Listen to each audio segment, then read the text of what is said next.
Hey guys, I'm back in my shop today. I'm building my son a full-size bed. This is the first bed I've built him in about 5 or 6 years, so he's definitely due, but I'm really excited about it. It's a great build for beginners, so check it out.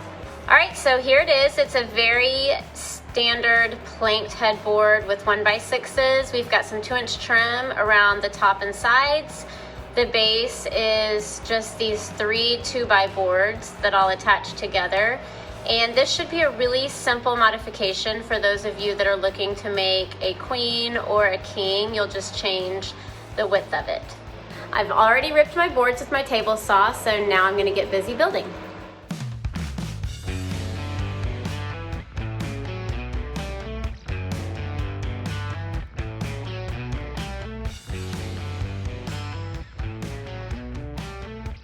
Make sure to download our free plan so that you can see exactly how to assemble this bed.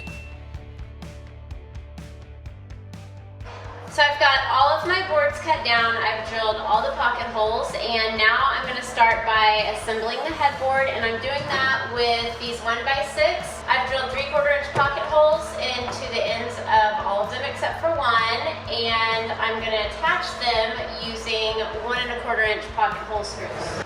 So I'm using my Kreg face clamp at each pocket hole, and that gives my planks a really smooth finish so they don't have the ridges. And if there is a little bit of a ridge, you can go back and sand it down, but this works really well. And I'm just going to keep on doing the same thing for all 7 planks.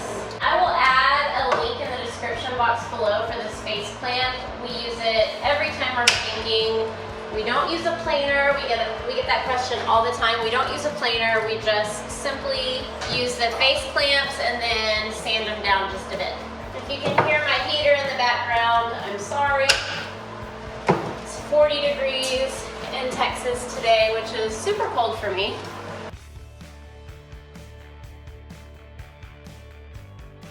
Okay, so I've got my last board on from the planks, and now I'm going to measure and cut the side trim and the top trim to fit.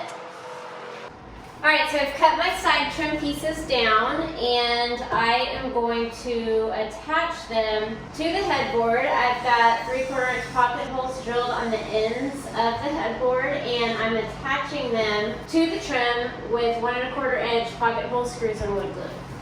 I'm on the back side of the headboard. The front of the headboard will be flush with the trim. Alright, so I've got both side trim pieces attached, and now I am marking for the top trim piece. And instead of measuring, I like to hold the piece up to the headboard and mark exactly where I need to cut it. Alright, so that looks like a good fit. Now I'm going to attach this piece to the top of the headboard with 1¼ inch pocket hole screws and wood glue.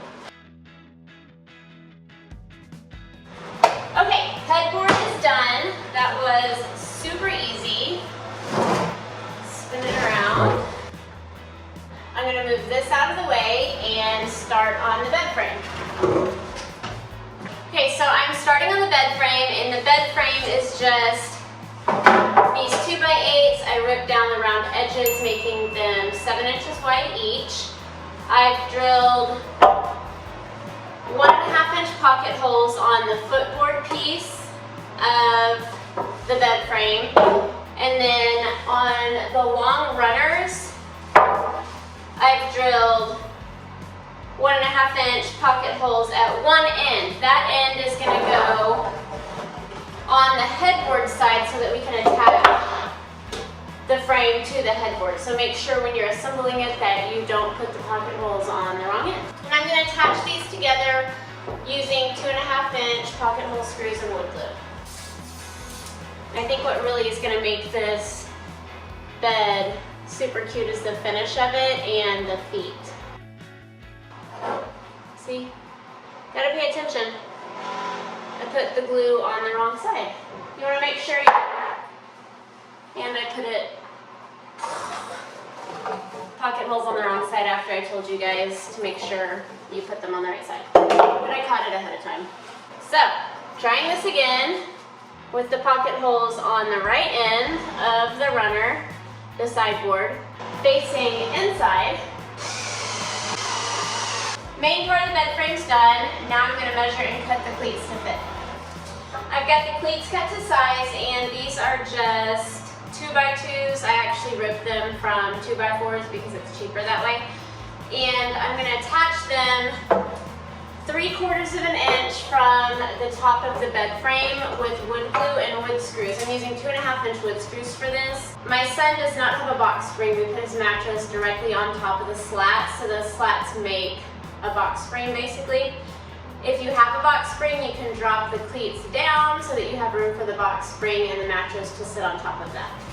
So I'm marking 3/4 of an inch from the top, and I'm putting wood glue on the cleat. I'm holding it in place with a clamp, and I'm attaching with 2.5-inch wood screws.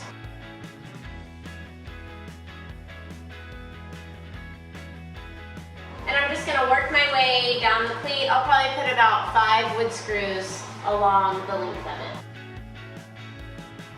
All right, 1 cleat down, 1 to go.